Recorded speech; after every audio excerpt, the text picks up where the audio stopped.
12টি গুরুত্বপূর্ণ হাদিস যদি আপনার জানা থাকে তাহলে আপনি অনেক পাপ থেকে বাঁচতে পারবেন।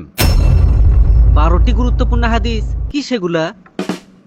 হাদিস নাম্বার 1, কোনো পুরুষ কোনো নারীর সাথে নির্জনে মিলিত হলে নিঃসন্দেহে তৃতীয় জন হয় শয়তান। তিরমিজি 1171। হাদিস নাম্বার 2, কোনো অবৈধ নারীকে স্পর্শ করার চেয়ে মাথায় লোহার পেরেক পুঁতে যাওয়া ভালো। হাদিস নাম্বার 3, তোমরা সেই মহিলাদের নিকট গমন করো না যাদের স্বামী বিদেশে আছে, কারণ শয়তান তোমাদের রক্তের শিরায় প্রবাহিত হয়। তিরমিজি 1172। হাদিস নাম্বার 4, দেবর মৃত্যু সমতুল্য।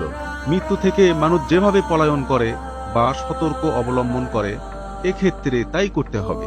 বুখারী 5232, মুসলিম 2172, তিরমিজি 1171। হাদিস নাম্বার 5, রাসূল সাল্লাল্লাহু আলাইহি সাল্লাম বলেছেন, 2 শ্রেণীর মানুষ জাহান্নামের অধিবাসী যাদের আমি দেখিনি, তারা ভবিষ্যতে আসবে। প্রথম শ্রেণী হবে একদল অত্যাচারী, যাদের সঙ্গে থাকবে গরুর লেজের মতো চাবুক, যার দ্বারা তারা লোকদেরকে প্রহার করবে।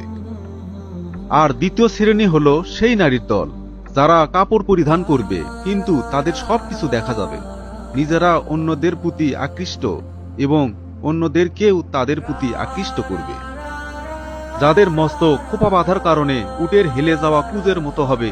তারা জান্নাতে প্রবেশ করবে না, তারা গন্ধও পাবে না, অথচ জান্নাতের সুগন্ধ অনেক দূর থেকে পাওয়া যায়।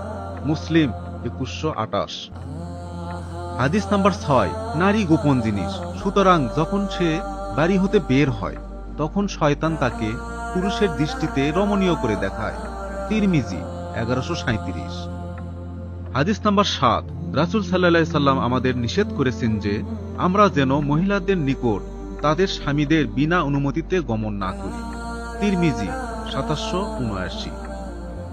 হাদিস নাম্বার 8, প্রত্যেক চক্ষুই ব্যভিচারী, আর নারী যদি সুগন্ধি ব্যবহার করে কোনো পুরুষ মজলিসের পাশ দিয়ে পার হয়ে যায় তাহলে সে এক ব্যভিচারিণী নারী। এমনকি এই অবস্থায় নামাজের জন্য যেতেও নিষিদ্ধ। রাসূল সাল্লাল্লাহু আলাইহি সাল্লাম বলেছেন, যে মহিলা সেন্ট ব্যবহার করে মসজিদে যায় সেই মহিলা গোসল না করা পর্যন্ত কোনো নামাজ কবুল হবে না।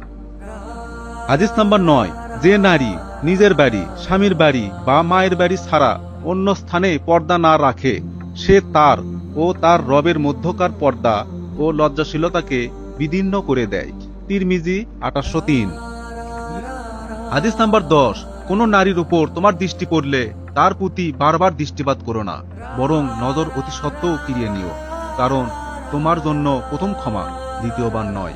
আহমেদ শরীফ 1369।